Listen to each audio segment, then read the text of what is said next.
3, 2, 1. Yearning to play a few rounds of Gwent. That ought to set me straight.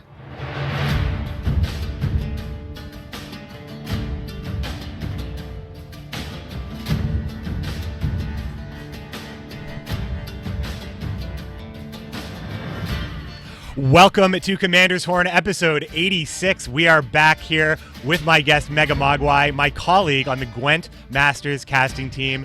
We are getting ready for Gwent Open. We have our 8 qualified participants, and we have a crazy ladder world right now where Nilfgaard is dominating. And is there any end in sight? Mogwai is the guy to talk to on this episode of Commander's Horn. You're cutting off for me quite a bit. I couldn't hear like the last 7 seconds. I know. Oh. This is classic. Okay, last time Mogwai was on the podcast, the same thing happened. I said, Mogwai, I'm going to cut out. I'm going to cut out, and you're not going to hear me. No. But oh, okay.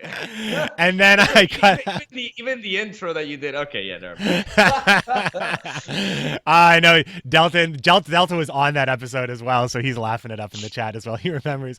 I almost predicted it, but it's all good. I would expect no less. My man Mogwai, how the hell are you? Oh, I'm doing pretty good. Just chilling. Had a 7-hour stream, so a little bit winded, but doing good. Yeah, so life is good. When I called you up, you were ending your stream, you were saying to your chat, rip Nilfgaard Shoop. Just give me a quick overview of why rip Nilfgaard Shoop? What couldn't you get going there? It's just this Calvate list that I brewed up. I only had like a couple of games of it towards the end of the stream. And unfortunately, it performed quite depressingly. You know, I didn't have high expectations of it because Nilfgaard is not like Squatel. It does require, synergy for a lot of the cards to reach their true value, right? Mm-hmm. But the games could have been won if I would have drawn a little bit better too. Of course, you need to draw really well with that deck to win to begin with, right? But yeah, I don't know. I cry every time, man. It was terrible, but at least I tried. Yeah, I mean, the cool thing about Gwent is that over time, like as I've improved more and more, I can definitely identify every game where it's just like, one different draw. I mean, people complain about, the RNG aspect, like create was pretty crazy and, the coin flip is uncontrollable and, you never know what's going to happen with a lot of these cards. But when it comes to draws is the RNG that is in every single card game and is often the RNG that hurts you the most, especially at the top level of skill. Because if you just don't have the answers, what do you do? Yeah, but it's also one of the things that makes, in a way, card games exciting as well. Like, games play out very differently, right? And us, as human beings, like, we always focus on the negative, right? And me included, right? So when you're unlucky, you notice it way more than when you actually get that, crazy top deck that, wins you the game. So it's part of the nature of card games. And as long as that's the only true relevant RNG factor in a card game, I think it's fine. Like it's the genre we enjoy, right? So yeah, some decks are more prone to, like, especially in Gwent. Gwent has like the least card RNG. Like people talk a lot, for example, about Magic and the RNG, like the little RNG in the cards there, but the card draw RNG in Magic is way more severe than in Gwent. Like in Gwent, card draw RNG is there, but is not as prevalent. Like no matter what card you draw, that card is going to do something, right? Yeah, like in Magic, If you don't draw your resources, exactly. which inherently is made more RNG by more diverse. It's interesting because I was thinking about how the competitive decks in Gwent do the best with how consistent they can be. The more consistent a deck is, usually increases the power level, and you'll make sacrifices for consistency. You see this a lot in a lot of Skellige decks, which you don't really make a lot of sacrifices, but boy, do you thin through Skellige thins through maybe some of the best. Nilfgaard can do it really well as well because they have an item tutor and they have a soldier tutor, so they can do stuff that's like really, really consistent. But what I find very interesting about Shoop Nilfgaard is that you are trying to increase and improve the consistency in the probably the deck that would be hardest to make consistent in order to make the most RNG card work, a card that can be 15 different things at any given time. It's like, it's so crazy. You're trying to refine the consistency just for further wild and crazy effects. So God bless you, Shoop. That's all I got to say. God bless you. All right, my friends, it is July 3rd, 2018. It's a great time for your weekly Gwent podcast. Thanks so much, Mogwai, for joining me on the podcast. This episode is recorded live on my channel at twitch.tv/McBearded. You can find all episodes of Commander's Horn at commandershorn.com, and you can subscribe on iTunes, Stitcher, and other podcasting apps. Send your emails to commandershornpodcast@gmail.com or tweet at us at commandershorn. This episode is brought to you by our sponsor, Nilfgaard Gift Cards. This Father's Day, praise the great son and be a great son, and say it with Nilfgaard. But of course, this episode's actually brought to you by our commandos.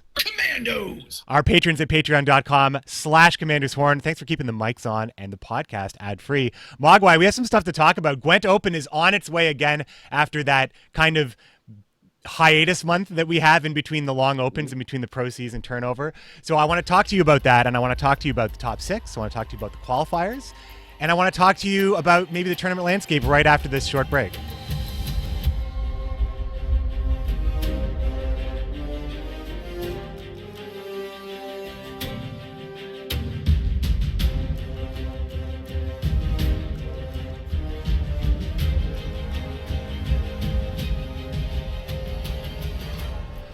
All right, my man, Mogwai, did you, first of all, just straight off, I want to get to the most exciting part first. Were you like F5 refreshing this bracket for the top 8 open qualifiers? Because the names that were in this top 8 for the open qualifiers, the first open qualifier we've had for kind of 2 wildcard spots that were part of the top 50, I believe.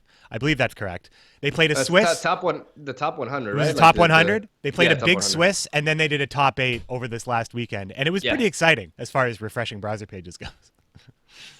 Yeah, no, I mean, this season of the Pro Ladder was definitely very interesting. Also a little bit heartbreaking. I did tweet about it as we are going to miss out on perhaps the most impressive player this season, who had an incredible performance both on the Pro Ladder and in the Swiss, qualifiers that happened just a few days ago.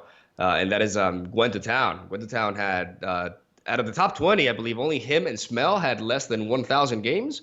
While Smell was classified as number 20, he was number 2 until the very end, in which several players, including the likes of DeMarcus and above all, Hadachan, made an incredible rise, because Hadachan was number 9 or number 10 or something, and then he went up to end up in position number 2. Yes. And he ended up as number 7, barely missing out because of he didn't have enough games. He has a full-time job, which he told me, and he didn't have the ability to play as much. And then he goes on to the Swiss. He dominates the Swiss, which must have been very exciting. It really sucks not being able to, spectate those games. 6-0-1, by the way.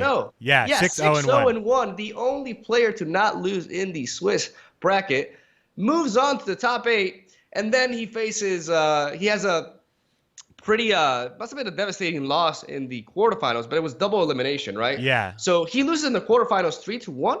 And then in the elimination, in the losers bracket, basically, he goes on to beat everybody and reach the finals of the losers bracket to end up losing to, I forgot his name, was Koyu? Yeah, Kansu, yeah. Yeah.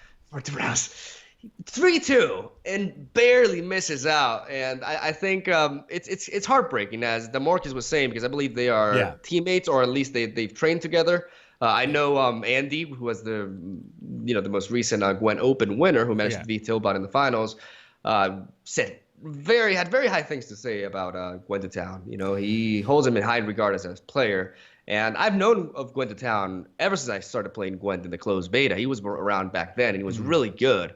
One of the top ladder players that just kind of didn't really make it to the pro scene because he didn't really have the ability to go to the challenger, and he wasn't able to qualify. But he's been around for a very long time and is one of the multiple players that have risen throughout this, new season. And while he missed out, we got some very interesting names that did make it, like, for example, Malegian, who is number 3 on the pro ladder. There's a lot of really new, interesting names popping up here, and I'm very excited, but a little bit heartbroken because he's also Spanish, so maybe I have a little bias on top of that. There's so many stories just looking at the top. I have the 9 just open up. I'll scroll down a little bit. Yeah, of course. In the top 10, I say there's so many stories there, but Gwent Town in a new format where only the top 6 on the pro ladder make it and not the top 8, Gwent Town getting number 7, just being edged out by DeMarcus by 3 points as well, also, and then also making it 6-0-1 in the Swiss to make it to the finals and to not make it just in the last match. It is just I mean, I honestly, that sounds like something that could break someone. Like, just as far as, like, I'm sure he's taken a rest, but you know what? This dude seems like he's a hardcore, just stone-faced gangster. I'm sure he's going to pick it up. He's going to come right back at it because it seems like he has all the ability to do it. He just needs to make maybe just a little bit more time. I mean, you're getting edged out by millimeters at this point. It's really too bad for Gwent Town. And there's a lot to celebrate. There's a lot to celebrate here. Honestly, the players that are making it, new faces, some really cool stories that happened through the qualifier. But it's really too bad Gwent Town couldn't quite make it because of the crazy rise of Hanachan. Wangid 1 or Wang ID 1 is also making it in there. Molijan from Team Aretuza is there. New face Kasper, also representing Poland, as well as Molijan, will be there as well. Coleman would have made it, of course, in the old system, but 8 isn't good enough, and he didn't do as well in the Swiss. Game King and Adzikov 10 and 9. 9 and 10 respectively. I miss Game King. I'd like to see him again. I'd like to meet Gwent Town. Adzikov, I mean, we'll see him again, I'm sure. Adzikov's like one of the guys you're just going to see again eventually. He's struggled this season, though, definitely. Yeah. Like, you can tell if you look at the amount of games he's played. Adzikov used to be the undisputed king of the pro ladder. Right? I still remember, like, in the Gwen Slam days, there was like this aura about him. Everybody was scared to face him. As you know, he made his debut there in the mansion. He was like the number 1, and Freddie was like, "Oh, I don't want to go against this guy." And now we're in a situation in which Adzikov, as of late, like I said, has been struggling to stay at the top. He has 2,000 matches in the pro ladder and has not been able to solidify that top 8 spot even. And Game King is kind of heartbreaking for me as well, because I spoke with him not too long ago as the majority of decks that I've been utilizing to climb up ranked this prior season were from Game King. The Nilfgaard Soldiers list that I used to climb 3,000 MMR upwards was his. The Shoop Squaitail list as well. The Consume list, which he got from Pronio, who has an amazing, faction MMR with monsters. Pronio. Oh man, we'll talk about Pronio in a second. Yeah, we'll talk about him soon. That's like its own topic. Game King, I was talking with him and I'm like, dude, I'm rooting for you. I want to see you again. I really miss you, and it's so exciting to cast your games as well. Like, you're just one of my favorite game players to watch, and just keep at it, go at it. And he really did try. Like, he tried really hard. It just did not manage to get that top 6, and also fell down in the qualifiers. But a lot of people don't understand how much of a bloodbath Challenger and Open Gwent qualifiers are. Like, it is tough as hell. It's tough to make it. Mentally and physically. Like, sitting through these qualifying tournaments are just agonizing. First of all, waiting for a match is just like, okay, let's go. And then if you're in between matches after you win, or even maybe if you lose, and it sucks if you have to like lose and then wallow in that defeat for like an extra long time waiting for somebody else. Mogwai, are you checking the chat actually? Because Molijan said something pretty interesting in the chat, and I'm gonna accept this word as the truth, because Molijan, we will meet him at the Open. He's saying that Wangid won't come. Only top 4 made it. Coleman makes it, though, because of 10 points earned from Red Dragon tournament. Now, that's interesting because Crown Point's involved in the Pro Ladder qualification for the Open. It seems to me that would Gwent Town have actually been shuffled up to 6 in that situation? Maybe I don't understand. Yeah, maybe I don't understand how that works. I'm not sure either, because from my understanding, Crown Points are applied mostly to Challenger qualifications, right? Not Open. So okay. I mean, I'm sure. Molijan saying the full list is Pronio, Hanachan, himself, Molijan, Kasper, DeMarcus. 1 point from Red Dragon means he only needed top 8. And then Coleman also got 10 points from winning Red Dragon, so he gets in. Khonshu and then House of Cards, the qualifying winners from the weekend.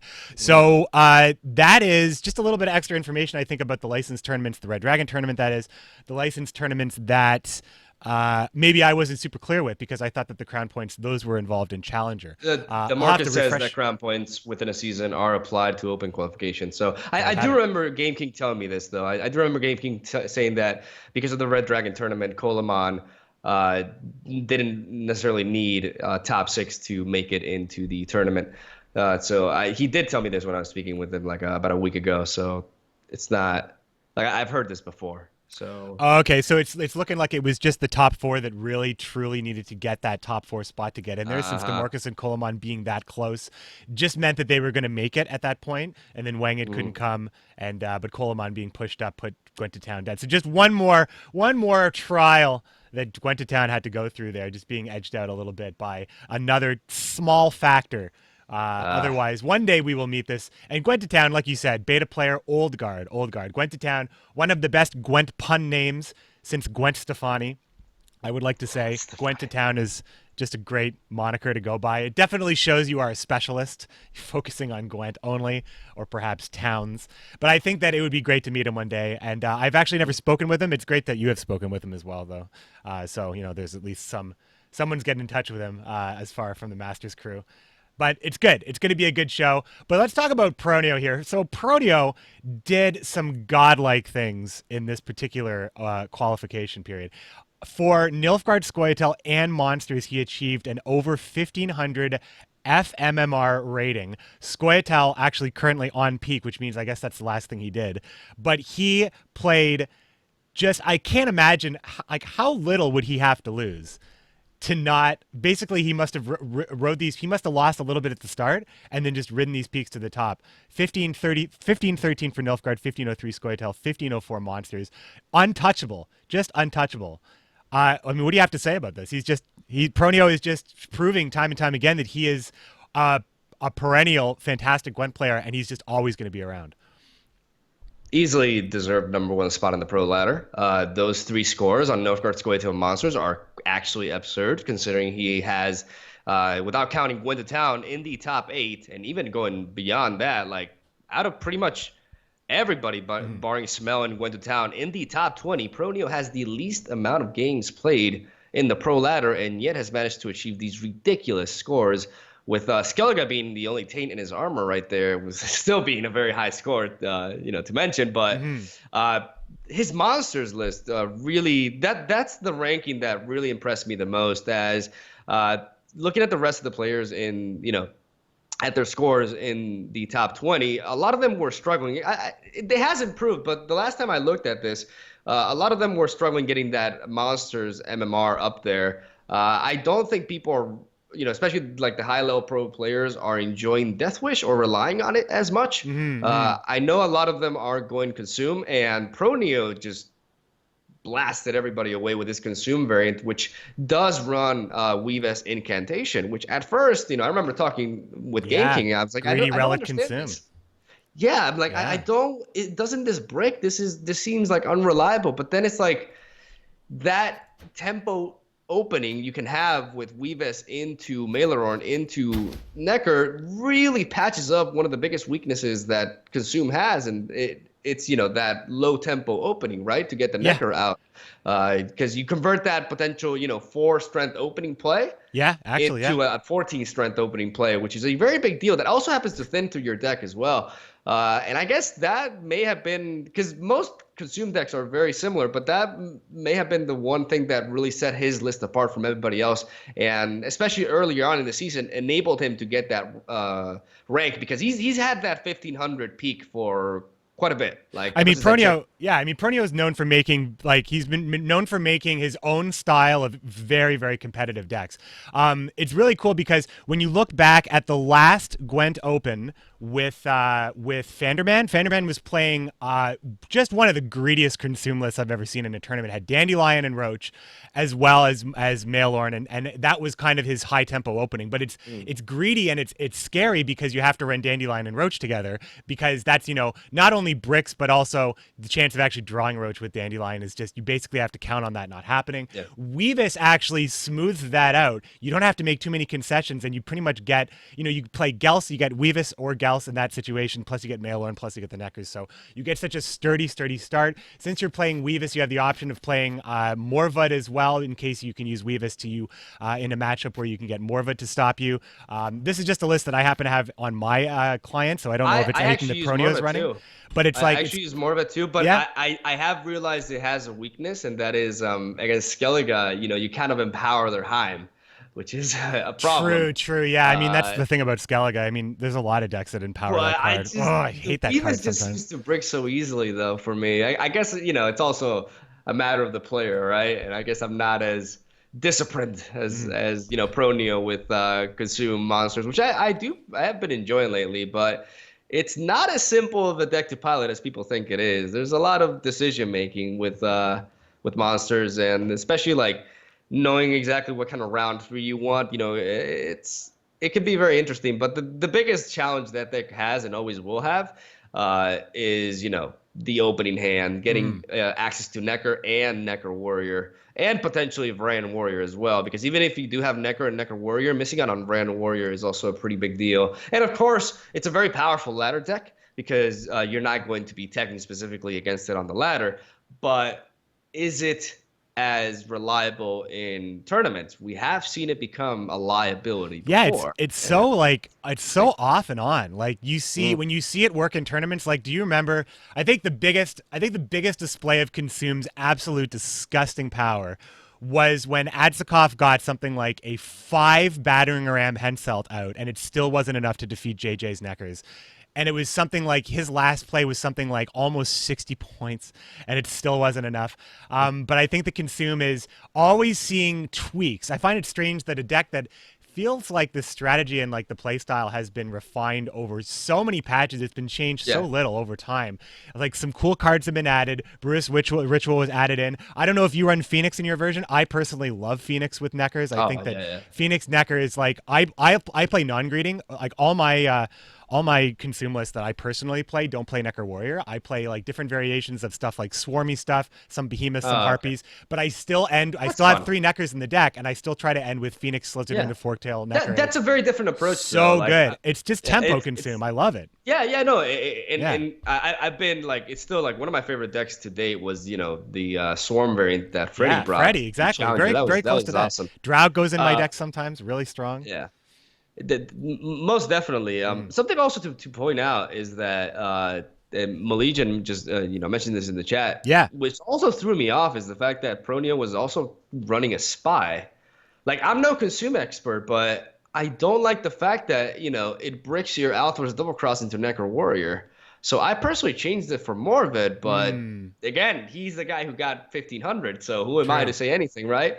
But it's also, it's also interesting for me. Like I said, I'm not as experienced with the archetype, but it also it was odd for me. Like the Frightener was weird, just because, not because of why a proactive deck should run a spy. No, it's because it bricks the Necker Warrior. Like that's like the biggest thing for me. Yeah, but it's like any card that wants to have some sort of huge bomb with ADC. Like the armor list that I run with Northern Realms usually wants to punish with Vincent, but running taller means you can't ADC out Vincent, so you make the concession that, well, this deck's really, really strong and I can probably win most long rounds, so if I'm just able to push and bully in that round, then I can make it up somehow later, and I don't need taller because Vincent's going to be enough. And the same with Consume. Your end game is so stupid that if you're down a card, you can still make it work. So Pronio still also wanted to make sure that he wasn't going to be down a card on top of it, mostly making it work. So he found a way to make it work. Maybe he used Summoning Circle more often for Necker Warriors, or I don't know. I'm not sure if he even ran it, but I'm imagining that it was really good. Also, just want to follow up on the chat here. Demorcus saying Team Aretusa has a real-life meeting in Warsaw during the Open, so there actually will be a chance, Mogwai. We might get a chance to meet Gwent to Town, who's also in the chat. Hello, Gwent to Town. Lots of awesome people in the chat right now. Demorcus, Mulligan, Gwent to Town, of course, the people who normally stop by my channel as well. Just want to say shout outs to all of you as well. But yeah, hanging out and talking about the Open. I mean, you're part of the conversation, my friends. You're going to be there as well. You're kind of just you're like auxiliary guests. But let's talk about the qualifiers. So this weekend was pretty cool. We talked about the Swiss. We saw some really great players make it there. Gwent to Town, of course, went undefeated in the Swiss, which is pretty nuts. We also saw, insane. Yeah. And then I'm just gonna refresh my memory on the top 8. But I do believe It was X-Yaz from Team Aretuza, Gwent to Town, Radu from Romania. She's part of Team Leviathan Gaming. And the only woman in the top 8, which I thought was super good. But she shows up. She played against Panda at one point, I think, for a qualifier for Gwent Slam. I think. Oh, it was the same one. I think that was also her. Forgive me, please, if I'm wrong. But she shows up every now and then. I think she was. I don't know if she was at Red Dragon as well, but she's around, which is really good. And then of course there was House of Card, Khonshu, Celebrate, and Octopuses. And there is an 8th player that I'm forgetting now for some reason. You say Huanxi? And Huanxi, yes, and Huanxi, who was president at the last Gwent Open. So those were your 8 players. Oh, okay, so I am wrong. I am confusing her with Raka from Poland. But I am familiar with the name at least. Anyway, so Celebrate and Octopus as being North American hopefuls for Gwent Open. Mogwai, we almost had some North American people at Gwent Open. It was close too. Celebrate also had a fellow chance. teammates. Celebrate is for my team. Yeah, from Celebrate. FTK, so F2K. Nice. That would have been cool as well. Yeah. Octopus is a great player as well. Though I mean everybody in the top 8 is a great player. There's no reason to keep saying that. That's just my admiration for you guys. You understand? Like it would have been nice. We know what it see, takes. To see like Celebrate, because he's well known for being a Henselt specialist. And in today's era, Northern Realms is suffering. It is considered by, pretty much every pro player out there, like clearly the worst faction. So it would have been nice to see if he would have still relied on, his bread and butter, which is Henselt machines. It's another thing that we're going to miss out on. It's true. Just a quick note about Northern Realms. It's like when you look at the pro players, you can see the story that the factions are kind of telling as far as the meta. Like when you look at Pronio, you can see that he played 11 matches with Northern Realms and was like, nope, this isn't going to be any good. But then you see Coleman, who actually one of his... Oh, I'm just making sure this is correct. Yeah, one of his deciding FMMRs was actually Northern Realms. Yeah. He got 1450, which when you compare it to Gwent Town's faction MMR of Nilfgaard of 1520, was he the one who had the highest? He had the highest faction MMR at 1520. Anyway, for Nilfgaard, yes, he had. Yeah, so when you look at Coleman at 1450, one of the only players that actually had a qualifying peak MMR for Northern Realms, I think. Here, nope, not even Hannah Q, who actually did play 411 games with Northern Realms. It still didn't actually factor in to his... Gwent to Town. Oh, it did. Gwent to Town. No, Hannah Q actually it did. It was Monsters. Gwent to Town as well, yeah. Anyway, but what was Gwent to Town? Well, 1444. Oh, yeah, okay. Yeah, very close. So it's interesting. Like there were people out there that actually they saw a lot of potential, and it actually was factoring into there. So I don't think that Northern Realms is going to be completely absent in the Open. I think it's going to be low representation. But for Celebrate, it would have been interesting because he would not bring Scoia'tael because his other thing is not just that he plays Henselt very, very well and is generally a great Northern Realms player, but also hates Scoia'tael and would never probably just would stay in character, which is not necessarily in character. I believe he really believes this. The passion that he has for killing and murdering elves and calling his opponents pieces of filth that play Scoia'tael, like the passion for it, he would just never bring it to a tournament. He would find a way to win with something else. I really would have loved to see like a character, like a wrestling persona in Celebrate.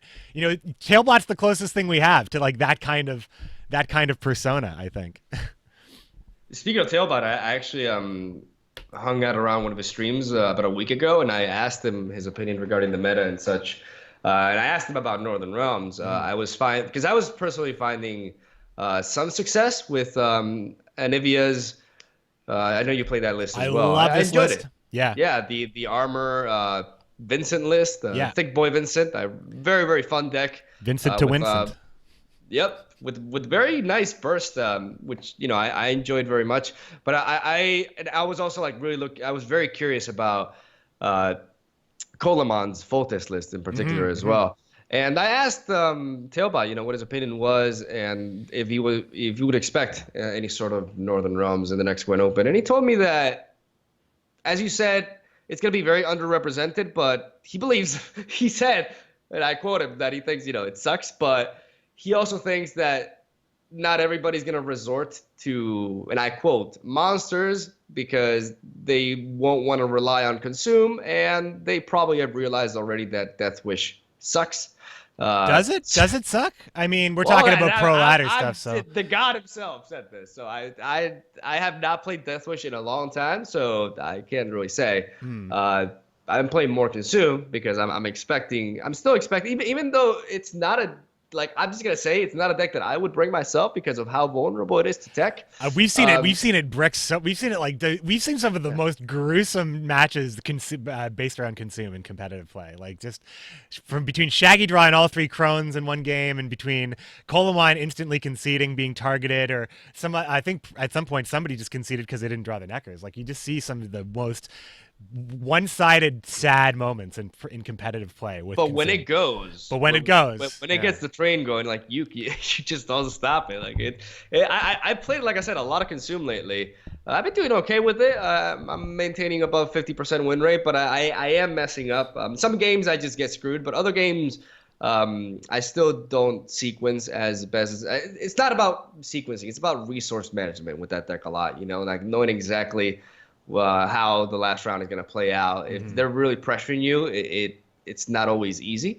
But if you can get to that third round with 2 or 3 cards and you got that Brewis into Forktail combo, is just absolutely ridiculous. Like the amount of strength that you put onto the board is incredible, and it's a deck that when you win with it, it feels dirty, right? Yeah, I'm trying to like search for the expression. I'm kind of having an English problem here, but basically it radiates. There we go. Confidence, because it's so powerful when it goes. Yeah. That you kind of feel like it's reliable, but then you also are aware of how vulnerable it is. But the thing is, how viable is it to target Consume nowadays as well? There's a lot of mental games going on probably between the future competitors here, because going all in, super JJ mode on particularly like Consume can be a bit risky, because I really do not expect everybody to bring it by any means. It's going to be there, but I don't think every single player is going to bring it. And I think it may be something like 50%, maybe. Who knows, right? But yeah, it could be risky. I don't know. What I want to maybe ask you, and I guess we can kind of segue into talking about Nilfgaard a little bit here as we move on here. One quick thing I wanted to say about decks that have really high skill caps that have been refined over many, many metas like Consume. It's really hard for a new player to pick up a deck like that. Like you'll look at a play. This is like for general ladder stuff, just for more of like the general audience. You'll look at like a player like Pronio or Colomine and be like, wow, they did so well with Consume. Man, they must be such good players. This must be such a good deck. Let's look it up. And when you're learning to play this, and I guess the same can be said for like Great Swords or something like that's been very strong but has been present in the meta. When you're learning how to play these decks, your opponents know how to play against these decks. So when you learn how to play them, you find out how badly it actually can be countered as you get better and better at how to avoid those counters, because these decks have been refined over metas and metas to break and to crash against the counters. If these decks can beat counters, then they will remain relevant. And if they can remain relevant enough or even fringe enough, they'll actually stay super powerful on the ladder because people won't tech against them. But when they're really, really strong, they're really scary to learn how to play. That's all I wanted to say about that stuff, because I've been trying to learn how to play as many decks as possible, because I want to be like a matchup master here for the Open coming up. I just want to I got my spreadsheet already started. Mogwai, oh man, it's going to be a good time. But I want to talk to you about Nilfgaard. That's the thing. I want to talk to you about Nilfgaard, and I want to talk to you about just generally the Gwent meta, because we're talking about great decks, we're talking about targeting, and we're talking about how Nilfgaard has so many great decks. How do you target all of these decks? How do you target all the Nilfgaard decks? How do you target all of the decks that are targetable, like Consume, like Scoia'tael in some situations? I mean, Henselt you probably won't have to target as much anymore. But how do you target everything when something is so good? How do you actually plan a tournament lineup? And what are you going to do about the strength of Nilfgaard? We'll talk about that right after this. Maybe not today and not tomorrow, but someday someone will find a way to take you down.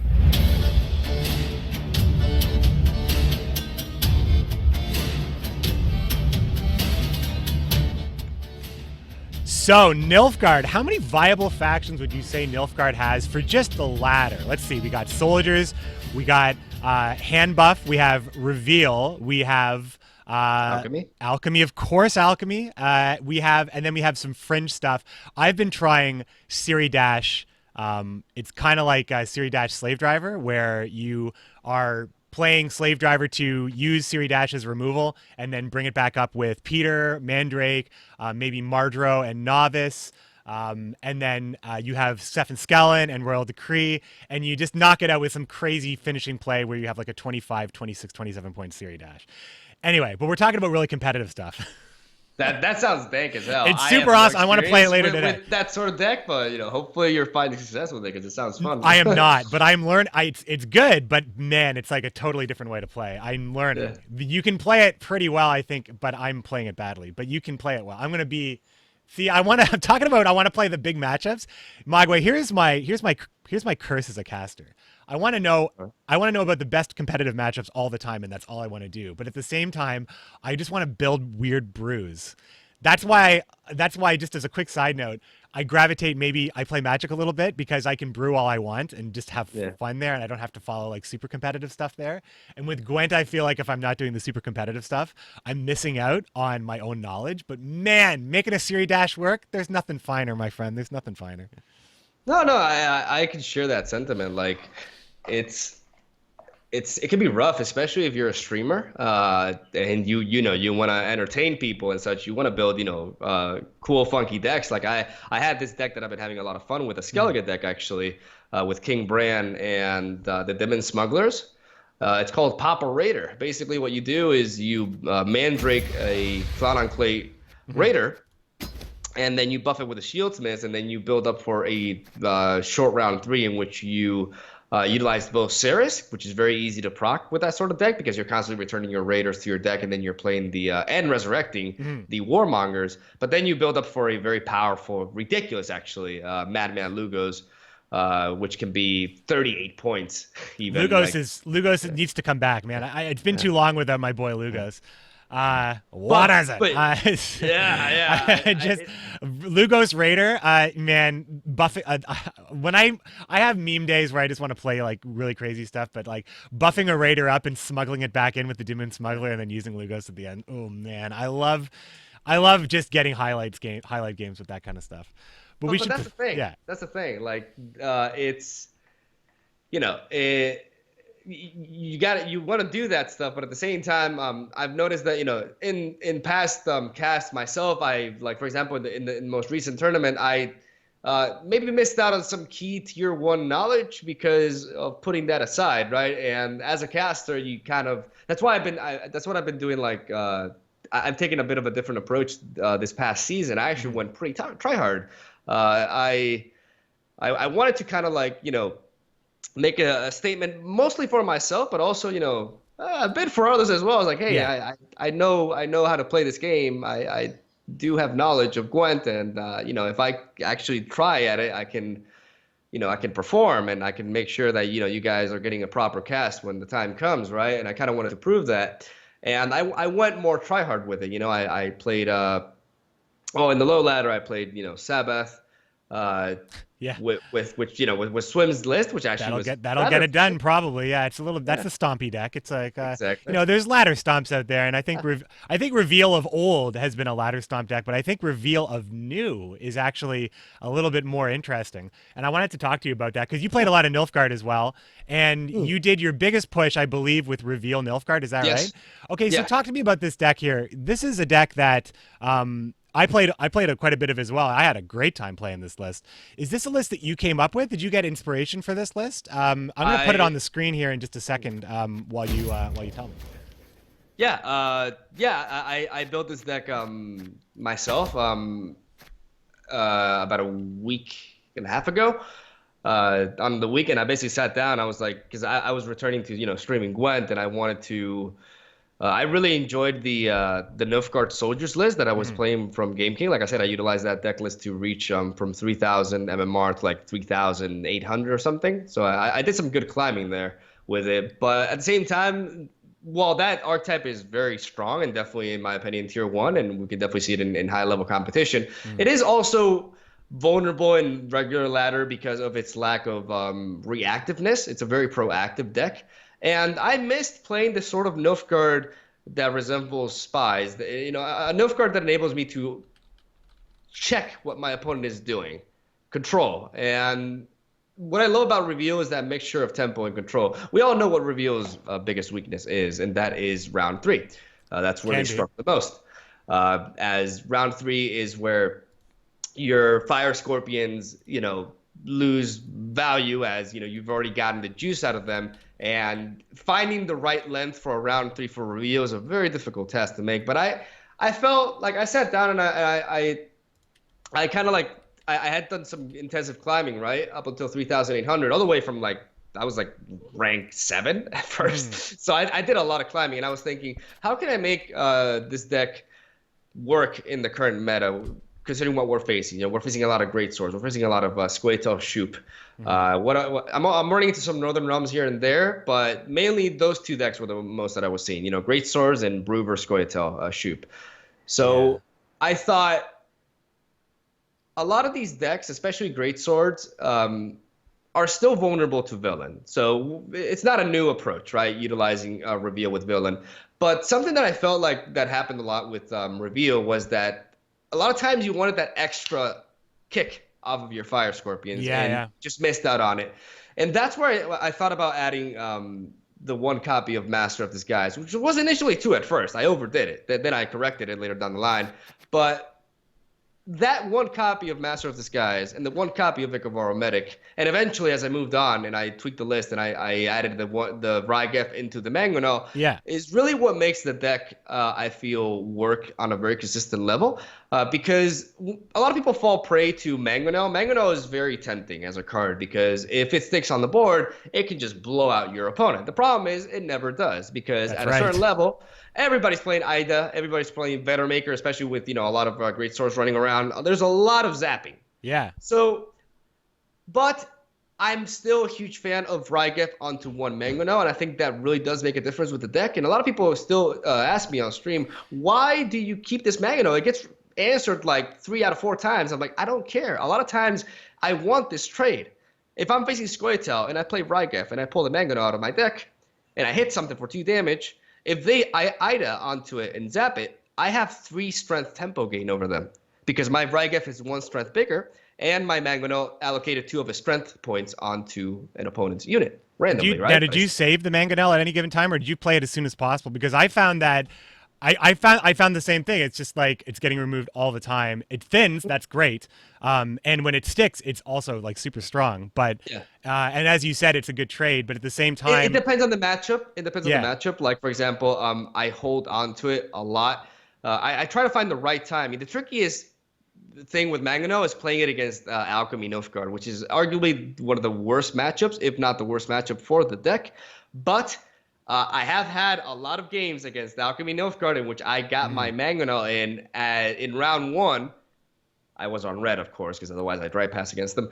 But in round 1, I did get my Mangonel because I waited for them to play out 2 of their Viper Witchers. I start revealing their hand. If I don't see that 3rd Viper Witcher, then I surprise them with that, mid-game Rygef or Mangonel alone. Yeah. And I can start getting some huge hits on them that way. But the thing about Mangonel is I try to play it round 1 most of the time because, like I said, even if it does get removed with a Silver Mage,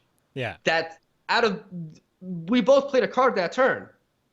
I gained 3 strength over my opponent, and we're talking about the worst-case scenario here. The worst-case scenario, they played a silver, a mage. I still got a strength advantage over them. Best-case scenario, the thing sticks, and I just blow them to hell. So it's really good. I feel like as a one-off with Rygef. Without Rygef, it's Kaka. But with Rygef, what is it's it? Actually what is it, Mogwai? Kaka. It's Kaka. Okay. that means cacao. No, it doesn't mean. Anyways, it's.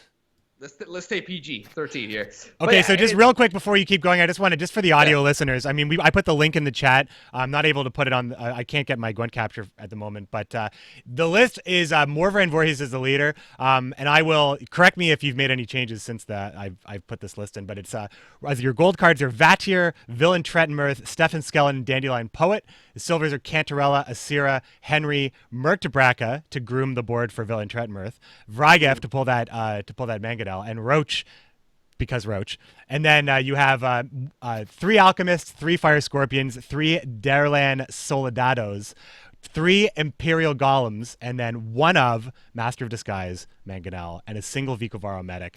And it's cool. That single Vicovaro Medic makes every matchup pretty wild because it can mean so many things. I mean, sometimes in full test, you grab Death Mold. That's probably the best. Oh, so what am I talking about? You can't grab Death Mold. Sometimes in full test, you grab probably nothing great, is what I mean to say. Rams are good. The Rams are okay. Sometimes, the Rams, if there's Rams.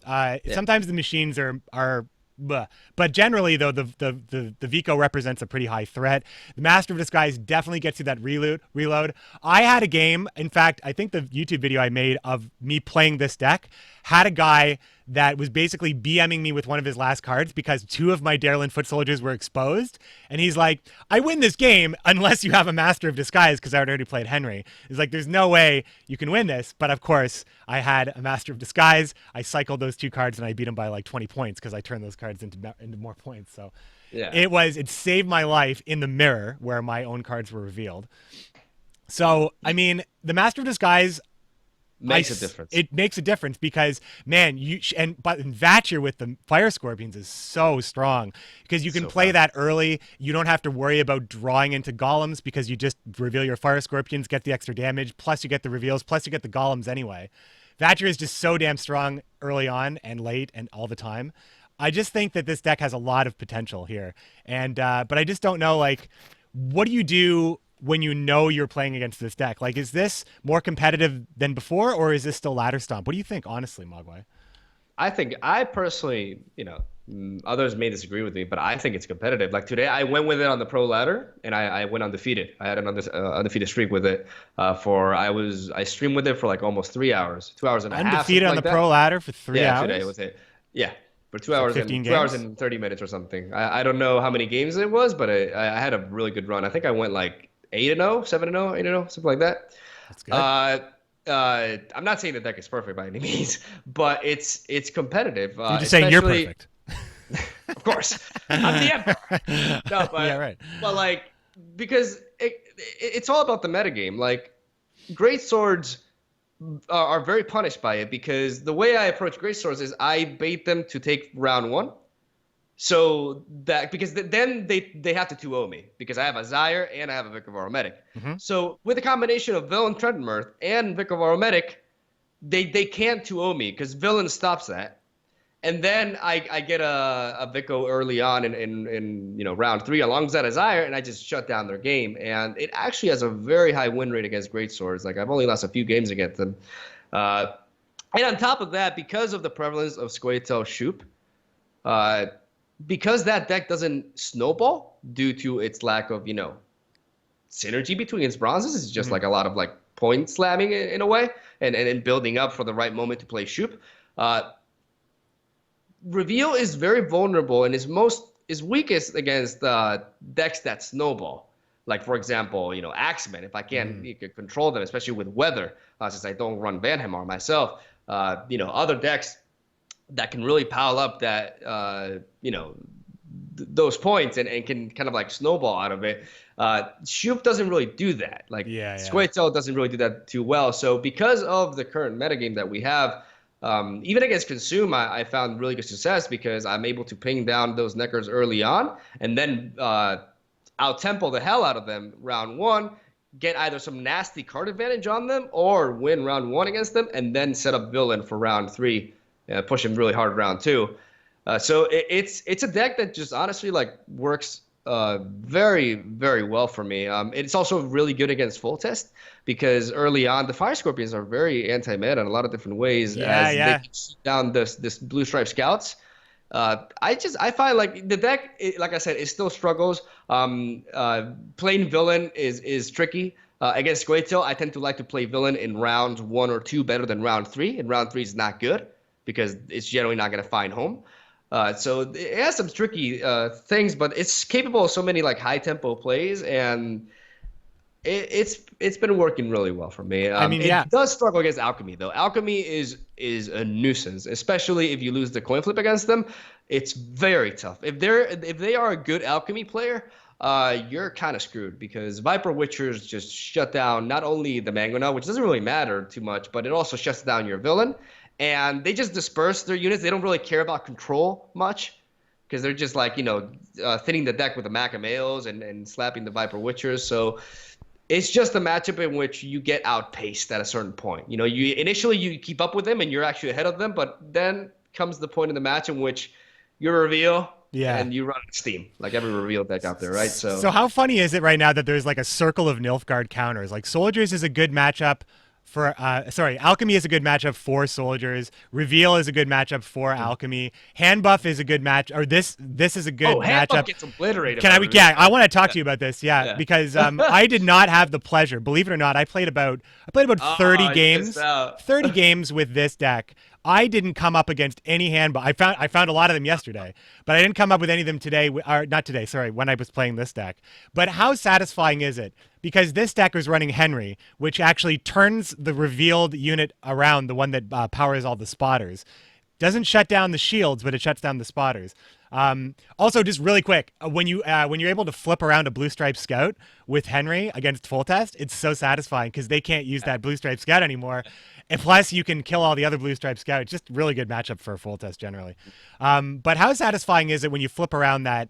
When you flip around that hand buff, when you flip around that giant Manticore or Nilfgaardian Knight with this, like, there's so many cheesy decks for Nilfgaard. Man, oh man, they have so many good decks. They can only beat each other. But how does it feel when you can just destroy hand buff with this deck?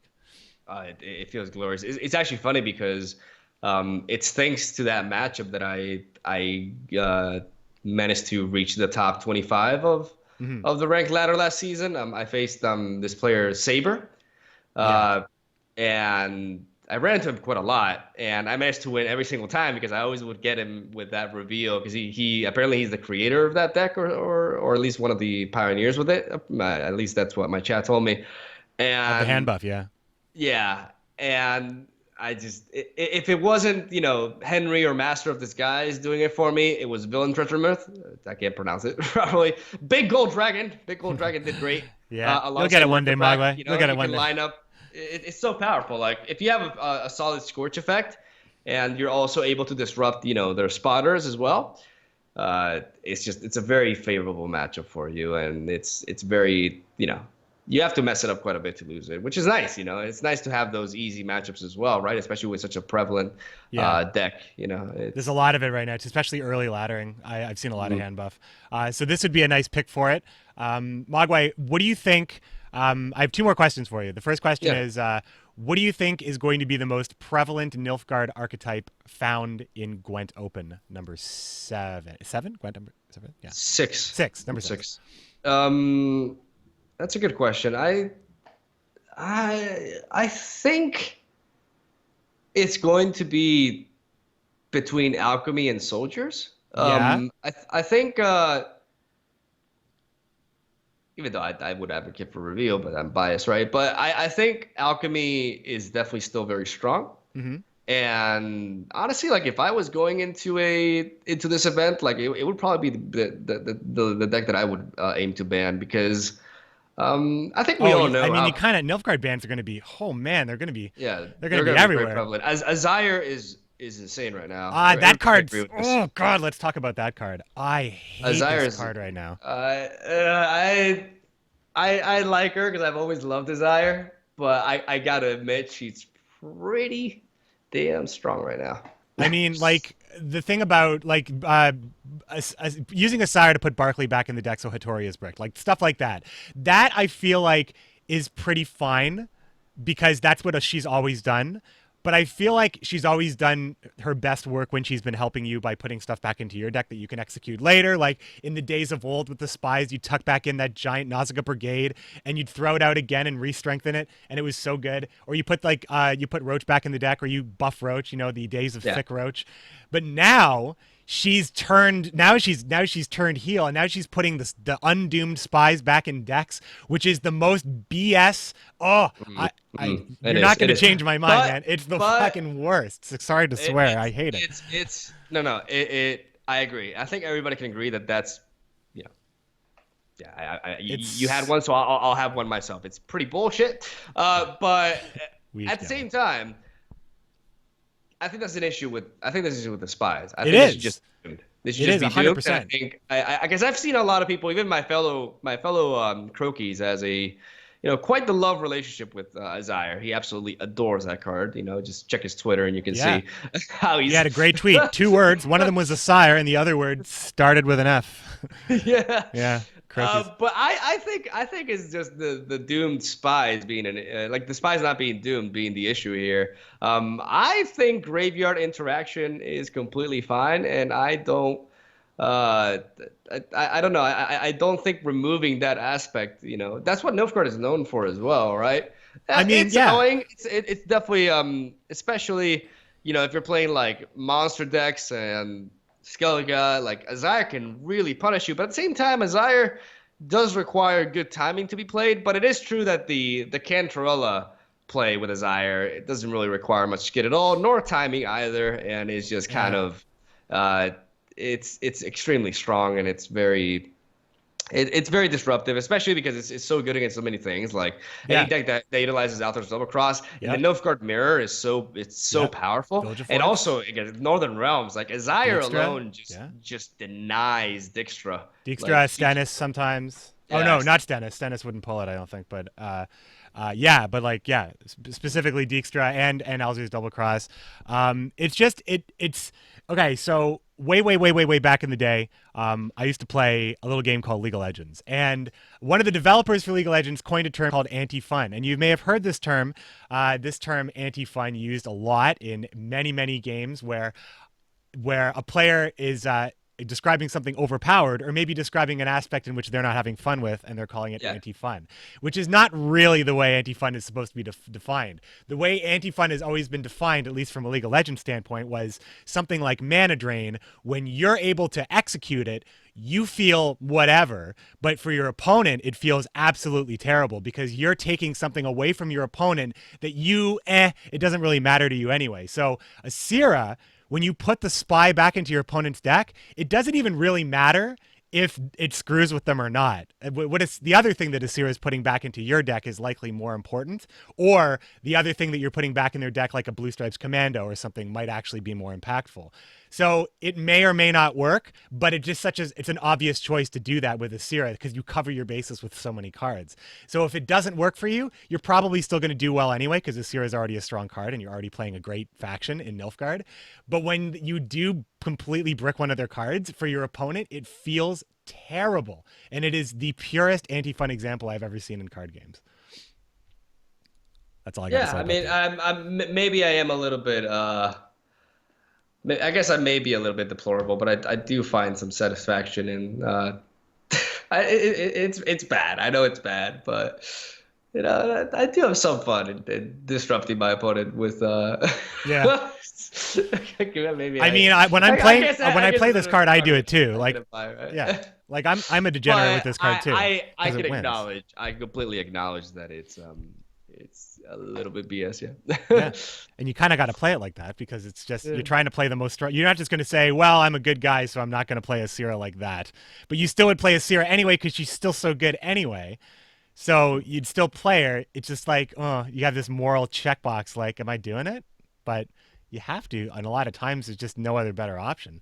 So, I mean, when I play Nilfgaard, I do it. It's just I feel terrible. I don't like that it's in the game. I don't want it to be an option. Assire didn't need that buff. Kind of like Osrel didn't necessarily need that. Getting an 18-point Osrel was happening all the time anyway. Ghouls can be more niche that way too. Like fiends and stuff, like you play a deck that makes ghouls work.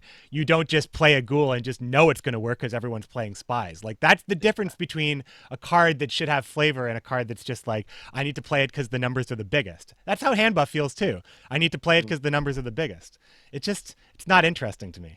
But they're good. I definitely, I agree. It's also, talking about spies, it's also interesting how, things have changed with spies.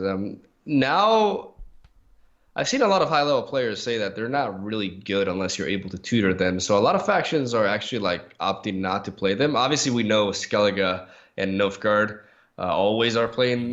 Or if you want to play Dandelion Poet, I guess. If you want to if you exactly buffer yourself a bit, But playing, otherwise spies, like I've seen a lot of Squirtle players. For example, Pumpkin is very outspoken against Yevon in a lot of his decks because there's no tutor for Yevon, and a lot of times Yevon can actually lose you a game. though it still does synergize really well with the likes of Shiru. Um, there are factions like Northern Realms, which a lot of like most like solid Northern Realms lists that I've seen lately don't, unless they're Henselt, uh, don't play Talar. And every faction playing their own Silver Spy used to be a given. So it kind of makes you think, have they reached the point of balance? Even though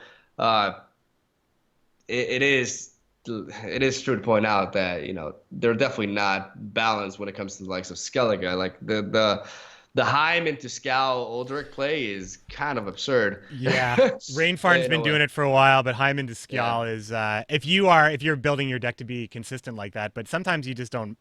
You don't mind just putting Scowl in anyway if you need to pull Uldric or not. I just think that I mean Heim can just pull Uldric like automatically anyway if you just need it that bad.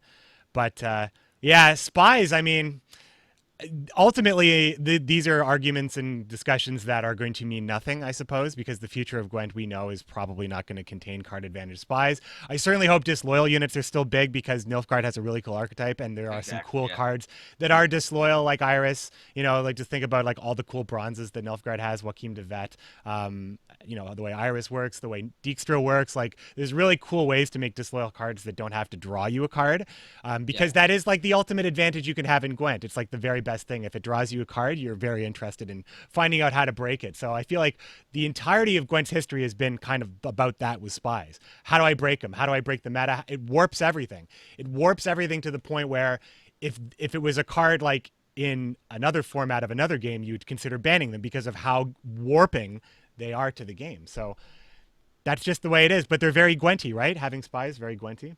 It's really interesting. I mean, also, I just want to point out in the chat one more thing about Assire, just because I can't stop talking about this card. You're talking about Spies, but you also screw up the mulligans. But also one more thing, Zubin02, who pointed out in the chat, when you draw Cantarella, your opponent knows it because they see the card back. It's just how many levels, how many ways, how many layers is that interaction busted beyond belief. It's just so nasty. Mogwai, do you want to talk to the chat? I'm sure they have some questions for you. Nilfgaard questions, perhaps. I want to talk to the chat as well as we wrap up this podcast. So let's chat. Guys, if you have any questions in the chat, tag me at McBearded, or you can just ask us in the chat. It seems to be going pretty well. And we'll get to you right after this.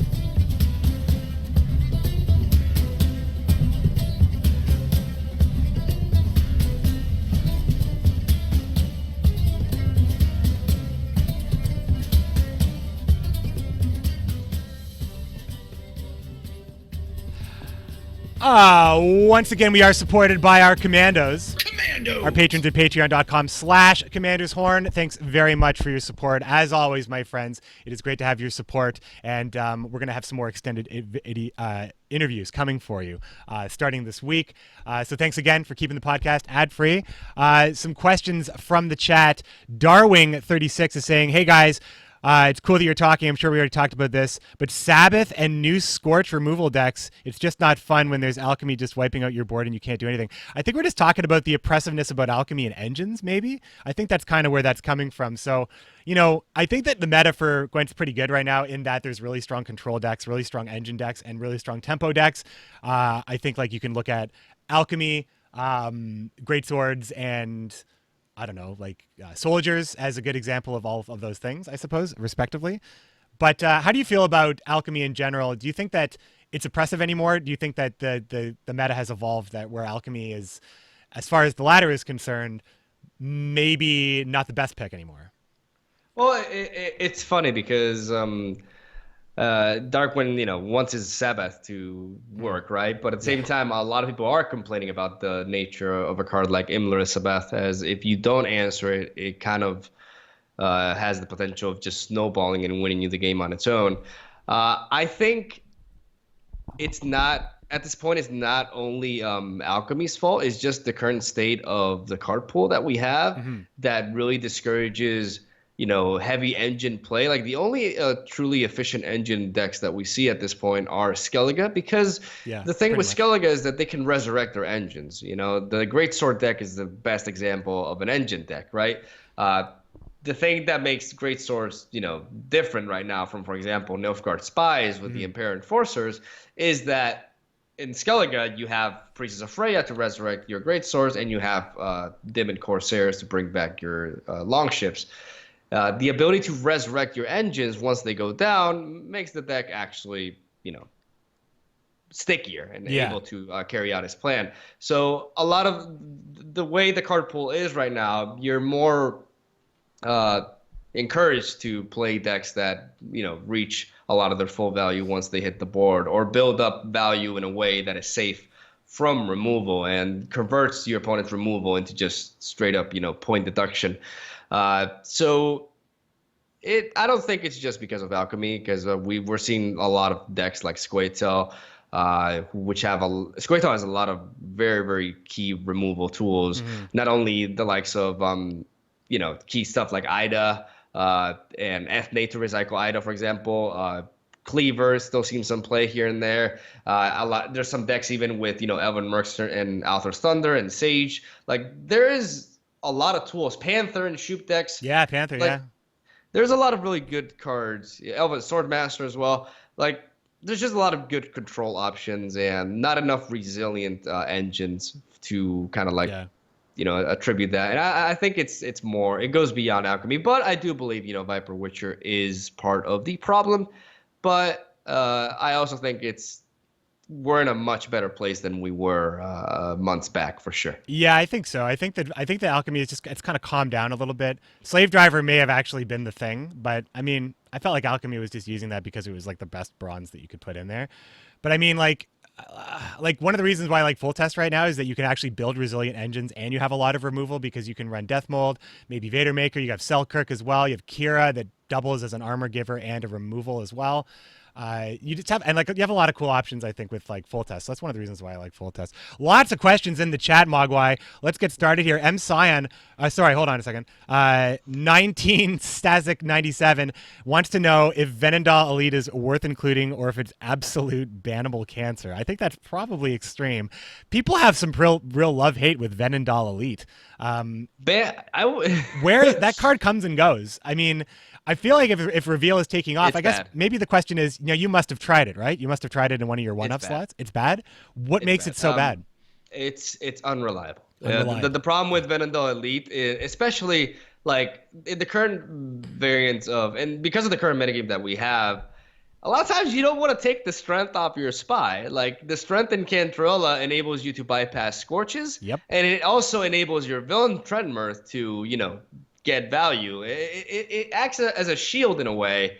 And the payoff of getting a 1-point spy, it may seem huge, but is not nearly as relevant as, it would have been in the past. And on top of that, like, getting to that point, like, it's not going to happen a lot of times. Like, and Venendal Elite is such a horrible card to top deck in the late game that, as somebody who has played a lot of Nilfgaard and somebody who's reached, high ranked with Reveal, I can tell you that I never once even thought about running Venendal Elite at that point, because I've had a lot of, tails with that card. Yeah. And reliability is just not a part of it. So I mean, we all have from bannable. You all have the fantasy of like hitting Selkirk with it, right? But it's like, I mean, it's like, and one of the reasons why I don't like it very much is that even when you try to make it more reliable by like putting in a tutor like marching orders, by actually increasing its strength, it actually makes the card worse. So it's like, I don't want to use it anyway. Like, it's just because if it comes out as a 3, it doesn't actually make anything 1. It makes something 3. I think it's just, it was probably maybe one of the most overrated cards ever revealed before, and it hasn't changed since it came into the game. So there you have it. Kenway wants to know from Mogwai if unused leaders like Iced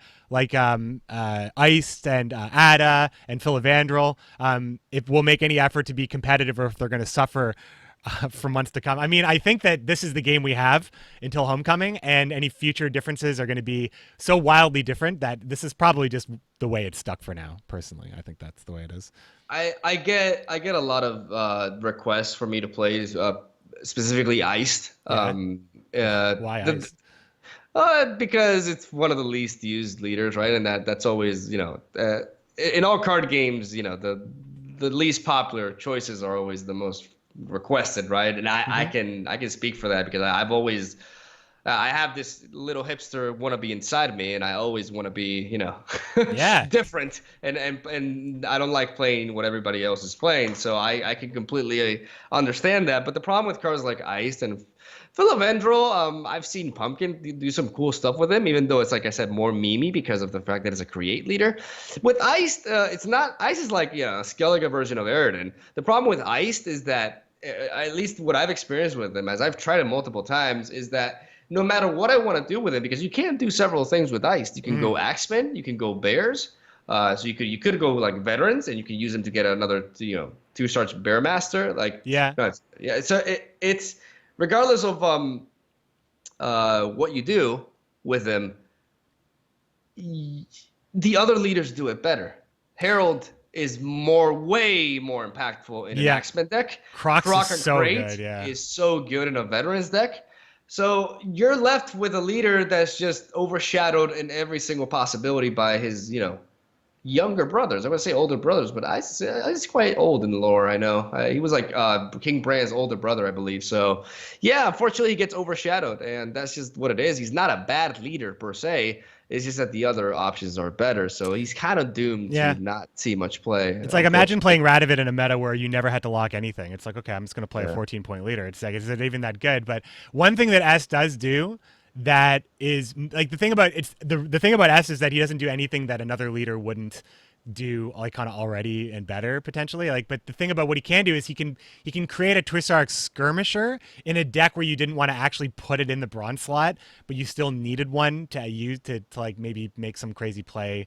I mean, we know Graveyard Hate, and I'm not talking about anything competitive. I'm just talking about one thing that he can do that another leader can't do is create a skirmisher out of thin air if you needed to have a better bronze core to support some sort of crazy graveyard res thing.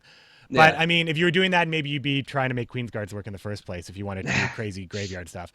I mean, it's just what we have right now, I think. Watch Flake is asking, after many months without gold immunity, do you think it's limited gameplay or opened it up? I think it's opened it up because I think that for the most part, it's allowed more like you've seen some resiliency in golds with armor added to it. You see cards that aren't like completely breaking the game with high gold, like untouchable value, which was a problem for Scoia'tael, I think mainly, Scorchatel. But I think generally, overall, I still feel like the gold immunity change was the right move, which is why I think that whenever they abandon something that's long respected and adhered to, it doesn't always mean it's going to be a bad thing. So that's what I think about it. It's a very good question, honestly. I can't really say. I don't. It's hard for me to like think what was ultimately better because there are aspects that I think that are lost from not having gold immunity anymore. Like it made it so you could play your golds more liberally in the first round, because the thing about the third round is if you had gold bodies that couldn't be removed, no scorches or anything, like if your opponent like was playing controller, like it made removal worse because you could just save your gold bodies for later and then your opponent's removal didn't do anything at all. And that's why Scoia'tael was so good, is because they could just scorch the world and still have 4 reliable golds to pull like in the end of the game. I don't know. That's where I was worried. And it just means that you see the golds more frequently in rounds 1 and 2, and I feel like it made the gameplay a bit more multifaceted. Maybe I'm wrong, but that's what I think. No, like I said, it's not an easy question to answer. Like I honestly am not sure. Like because both things, like I do like the fact that you can actually take down Villain Trenmirth, for example. Like that was one of the most toxic things about gold immunity, was the fact that you needed shackles to counter Villain. That was like really dumb. And you had to now, run it, now it's hard to take him down. You can't just zap him. You got to work for it. But if you have 2 different resources, you can take him down. And I like that aspect. One of the best design decisions that they made, for example, and it shines through these sorts of arguments, is the addition of armor to the game. For that it makes, I don't know, I think Villain is a very good, Villain is like one of the good examples of like gold immunity gone in the game right now. It's a strong card, but you can answer it. If you're expecting it, you can preserve your resources and you can take him down. So there's pros and cons, and it's a complex argument, I think, but it is definitely interesting. It's going to be very interesting to see like what approach they take towards Homecoming with that. Homecomings, there's a lot of stuff that's unknown. Just want to thanks to everybody who put in the other questions. We're going to move on, though. Unfortunately, we can't get to every question. Thanks, Mad Monkey 21, Geralt Witcher, and Kowai Kokoro for the questions, but we can't get to them. We're going to wrap this up right now. Unless, Mogwai, how about that? Pick one of the questions in the chat of those three that you want to answer, and we can we can go off on that last one. That can be the guest's choice as we wrap things up here. Okay, let me see. So we got Mad Monkey, Geralt Witcher, and Kowai Kokoro. All these are pretty good, but I mean, Mad Monkeys and Kowai Kokoros are pretty similar, so I think talk about Northern Realms, right? Yeah, thoughts about what could be Northern Realms' future faction entities? Is they're kind of lacking one for long. See, that was more complex to answer. I think we just finish it off with some thoughts towards Homecoming and include that a little bit in it. That sounds good. Yeah, so basically, I think Mad Monkeys and Kowais are very similar. How much trust do you have in Homecoming being successful after patches like Midwinter? Well, that's more of a like, what do you expect? It's the opposite though. Okay. They're taking their time, right? It's different than rushing. Exactly. I have the opposite expectation. It's going to be good. I'm waiting for it. I can't say it's going to be amazing. I can't say it's going to be garbage. I have no idea. We do know certain things, right? Like we know it's going to be 2 rows. We know there's going to be 2 copies of bronze cards max per deck, and there's going to be a lot of significant changes, right? My biggest concerns are personally are space being an issue in the game. Like that's one of the things, because if there's only 2 rows, and right now we currently do have a row limit set in the game, I'm a little bit worried about certain archetypes like Swarm not becoming a thing because there's just not enough space on the board to, play multiple copies of a card and all that having, but I mean, that can be bypassed by, adding some rules, for example, or I don't know, removing the limit altogether. But I hope think there still is Swarm. I hope that there's units that actually can swarm with the limit of bronzes. Yeah, for example, like tokens can stack on top of each other, something like that, Oh, hey, that would be like Magic does it. You can move around that, right? But I just hope that space is not an issue for gameplay, and that's like one of my biggest concerns. The things that I'm looking forward to. Well, I'm actually very much looking forward to a more refined version, especially of the UI. We have no idea what to expect from the UI, but right. It could be something completely different, and that's very exciting. Considering I think Gwent does lack a little bit in that, especially because 2 rows will enable you to see the card art more, and that's been a very big heavy criticism of Gwent in the past, right? Like the fact that the cards look so small and you can't really appreciate what is, in the opinion of many, and honestly a fact, the best art in a card game, period. Gwent's how can you argue it? I just don't understand how you could even come close to an argument that Gwent's art is not just a little bit better. It's the quality of the artwork is unbelievable. There's maybe like 2 or 3 cards that I think could be maybe improved, and I'm not even going to even disrespect any artist by even saying that, because even those ones, even the table scraps from this game are like the main chorus of some other games as far as artwork. So I think that's going to be great. It would be great if it's just like a top 10 list of like, these are the top 10 things that people said that we should change. So we changed them. And if that's just the thing, and like they justify everything, and I don't know, like I'm just super excited. I just hope for more layers of complexity while the gameplay remains the same. Passing still matters, but the broken stuff, like there's limitations, so they can't be too broken, but at the same time mechanics remain interesting. It seems like a tall order. I don't know. It comes down to the gameplay. At the end of the day, the UI I'm very excited for. Many things, like there's a lot of aspects that I'm looking forward to, seeing how they play out. But the most important and the crucial thing is the gameplay. And there's a reason why they're doing this.